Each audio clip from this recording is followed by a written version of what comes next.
확률 시간입니다. 확률, probability. 확률은 경우의 수를 정확하게 알고 여기 나오는 공식, 요것만 알면 쉽습니다. 이번 강의는 빠르게 진행될 거고 금방 끝날 거예요. 처음에 확률의 기본 성질. 어떤 사건이 일어날 확률은 모든 경우의 수분의 그 사건 A가 일어나는 경우, 이것이 확률인데 사건 A가 일어나는 경우가 음수일 수는 없죠. 그러면은 이게 0이 돼서 모든 경우 분의 0은 0이고, 사건 A가 모든 경우보다 더 많을 수는 없죠. 그래서 이런 경우에는 모든 경우가 모두 다 나왔을 경우, 이거는 1이 되죠.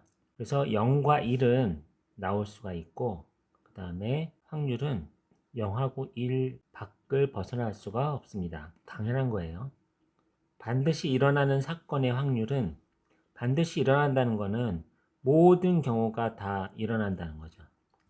분자가 사건 A가 일어나는 경우의 수가 모든 경우이기 때문에 당연히 1이죠. 그리고 일어나지 않는 경우는 0이 될 수밖에 없죠. 그래서 0이 됩니다. 어떤 사건 A가 일어나지 않을 확률은 일어나는 확률과 일어나지 않을 확률을 더하면은 1이잖아요. 사건 A가 일어날 확률과 일어나지 않을 확률을 더하면은 1이기 때문에 사건 A가 일어나지 않을 확률은 1 마이너스 사건 A가 일어날 확률. 이것도 당연하죠.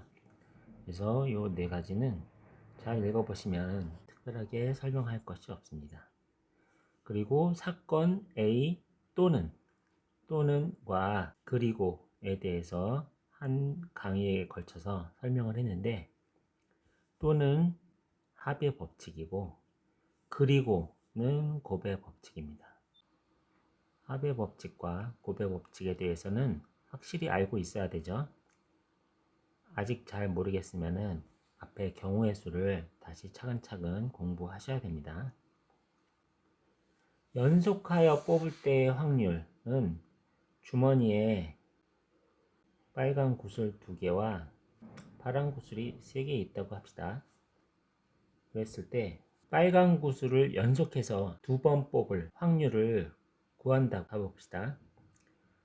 첫 번째, 꺼낸 것을 다시 넣는 경우는, 첫 번째는 전체의 경우 수가 5개인데 빨간 게 나올 수 있는 경우의 수는 2개죠. 그래서 5분의 2 확률이 됩니다.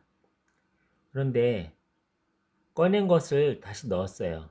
두 번째 뽑을 때는 첫 번째 뽑을 때와 두 번째 뽑을 때 2개가 다 1이 끝날 경우에 곱의 법칙을 사용을 한다 그랬죠. 처음에는 확률이 5분의 2고, 그 다음에 두 번째는 경우의 수 5개 중에 빨간 공을 뽑을 가능성, 경우의 수는 2가 됩니다. 그래서 25분의 4가 되죠. 2번 연속 빨간색 공을 뽑을 확률은 25분의 4가 됩니다. 그리고 꺼냈던 공을 다시 넣지 않는 경우, 처음에는 1번과 똑같이 5경우 중에 빨간 공을 뽑을 경우는 2가지죠. 근데 그 빨간 공을 다시 안 넣게 되면은 전체 경우의 수도 하나 줄어들고 빨간 공도 하나 줄어들기 때문에 빨간 공 뽑을 수 있는 경우의 수는 하나밖에 없죠. 그래서 5분의 2 곱하기 4분의 1 해서 20분의 2가 됩니다. 상황이 달라지죠. 문제를 보면 연속하여 뽑을 때 꺼낸 거를 다시 넣느냐 안 넣느냐에 대한 문제를 내게 됩니다. 헷갈리면 안 되죠. 그리고 도형에서의 확률은 양공 관역 같은 걸 보시면은 요 안에 가운데 있는 색칠된 공간에 맞을 확률은 전체 관역의 넓이 분의 가운데 원의 넓이, 이렇게 구하는 게 확률이죠. 가운데에 명중할 확률, 전체 넓이분의 가운데 넓이로 구하시면 됩니다. 빠른 시간에 정리해서 끝나는데, 처음에 얘기했던 대로 경우의 수를 확실하게 아는 게 제일 중요합니다. 2학년 2학기 과정을 모두 설명을 드렸습니다. 여기까지 영상을 보신 분들은 이 부분을 볼 수 있을 텐데, 보너스 같은 문제입니다. 처음부터 경우의 수와 합의 법칙, 곱의 법칙에 대해서 많이 강조를 했는데, 색칠하기 문제가 쉽지는 않죠. 색칠하기 문제를 보면은 접하는 면이 많은 부분부터 칠하는 경우를 생각을 해서 문제를 풀어라 라는 얘기는 들으셨을 거예요. 문제를 좀 어느 정도 풀어 보신 분들은 그런 얘기를 많이 들었을 텐데, 왜 접하는 면이 많은 것부터 칠해야 되는지 생각해 보신 적이 있나요? 그리고 접하는 면이 많은 것부터 칠하는 경우 말고 다른 경우를 시도해 본 적은 있나요? 수학 공부는 그런 경우도 다 생각을 해보고 시도를 해보고, 이게 왜 다르지? 이유를 다 이제 알아야 되는 그런 공부입니다. 그래서 그런 거를 꼭 해봤으면 좋겠어요. 여기 소개하는 경우가 그런 경우인데, 이 영상을 보다가 잘 이해가 안 가거나 생각을 해야 되는 시점에 영상을 멈춰 놓고 1시간이든 2시간이든 이 내용 가지고 일주일을 계속 생각해도 좋아요. 환영이에요. 집요하게 왜 그런지를 이해할 수 있을 때까지 계속 생각을 했으면 좋겠어요. 설명은 간략하게 하는데 생각하는 거는 여러분 몫이기 때문에 꼭 실천을 했으면 하는 바람입니다. 접하는 면이 많은 것부터 칠하는 경우, 이런 문제는 접하는 면이 많은 것부터 하라고 했기 때문에 그렇게 풀었을 거고 답은 맞았을 거고 그렇게 지나가는 경우가 꽤 많이 있을 텐데, 접하는 면이 많은 B, 그 다음에 C, 그 다음에 A, D, 이런 순서로 칠을 한다고 생각을 해봅시다. 그럼 B에 칠할 수 있는 경우의 수는 4가지죠. B에 칠할 수 있는 경우는 4가지고, 그 다음에 C에 칠할 수 있는 경우는 B와 맞닿아 있기 때문에 3가지밖에 없겠죠. 그리고 A 경우는 B와 C와 같으면 안 되니까 칠할 수 있는 경우는 2가지밖에 없을 거고, 지금 이 모든 것들은 모든 경우에 다 뒤에 오는 상황들이 똑같기 때문에 이거를 곱셈 법칙으로 풀 수가 있죠. 마지막으로 D를 칠하게 되는 경우는 2가지가 있을 수 있죠. 그것도 B, C, A를 칠했을 때 모든 경우에 D는 2개를 칠할 수 있습니다. 그래서 곱셈 법칙 또 끝까지 다 적용이 돼서 4 곱하기 3 곱하기 2 곱하기 2 해서 48가지가 나오고, 이거는 모두 다 이렇게 풀었을 거예요. 우리가 생각해야 되는 거는 접하는 면이 많은 것부터 칠하는 게 아니라 접하는 면이 많은 게 아닌 다른 것부터 칠하는 경우, D부터 칠할 수도 있고 A부터 칠할 수도 있고 뭐 여러 가지 경우가 있겠지만 그거는 다 일일이 한번 해보세요. D부터 칠하는 경우를 한번 생각해 봅시다. D부터 칠하는 경우에는 D를 첫 번째, 그 다음에 A를 두 번째, B를 세 번째, 요거는 C죠? 못합니다. C가 네 번째, 이렇게 순서대로 칠하는 경우인데, D에 칠할 수 있는 경우는 4가지죠. 그 다음에 A에도 칠하는 경우는 4가지죠. D와 간섭을 받지 않기 때문에 A도 4가지를 선택할 수가 있습니다.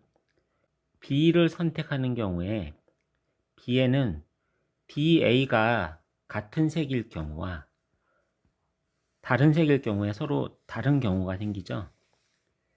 같은 색일 경우에는 3가지 경우가 올 수가 있는데, 서로 다른 경우에는 2가지 경우가 생기죠. 이럴 경우에 곱셈 법칙을 사용할 수가 없게 됩니다. 어떤 식으로 문제를 해결하는지 같이 해보죠. D와 A가 같은 경우와 다른 경우를 RA로 자릅니다. 이렇게 잘라서 위에가 D와 A가 같은 경우, D의 4가지 경우마다 A는 한 가지밖에 없어요. 그럴 경우에 그 뒤에 오는 B는 항상 3가지입니다. 다시 써볼까요? 아래 위로 이렇게 자릅니다.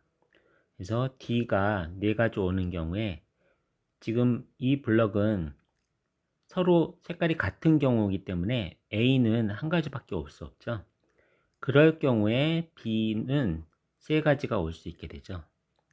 그 다음에 이 아래 블럭에는 서로 색깔이 다른 경우인데 D가 4가지 선택을 할 수가 있는데 서로 다른 색깔이 와야 되기 때문에 A에 올 수 있는 색깔은 3가지 경우밖에 없습니다.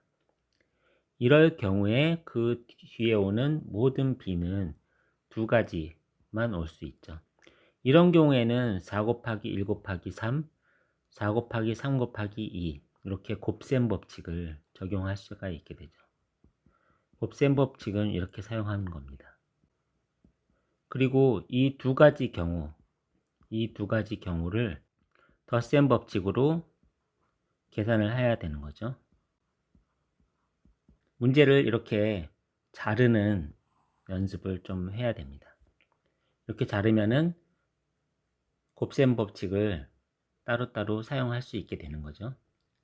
그 2개는 덧셈 법칙으로 처리하면 됩니다.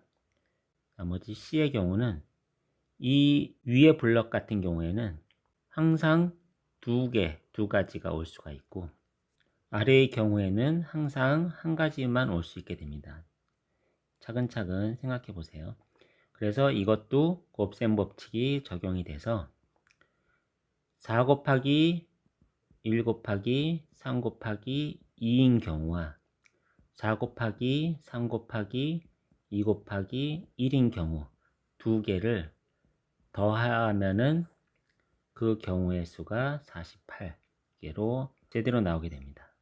지금 이해가 잘 안 가시는 분은 영상을 멈추고 충분히 생각하시기 바랍니다. 이걸 자꾸 곱셈 법칙, 덧셈 법칙이라고 쓰네요. 곱의 법칙, 합의 법칙입니다. 그래서 곱의 법칙과 합의 법칙을 사용하는 방법을 한 번 더 설명드렸으니까 충분히 생각해 보시기 바랍니다.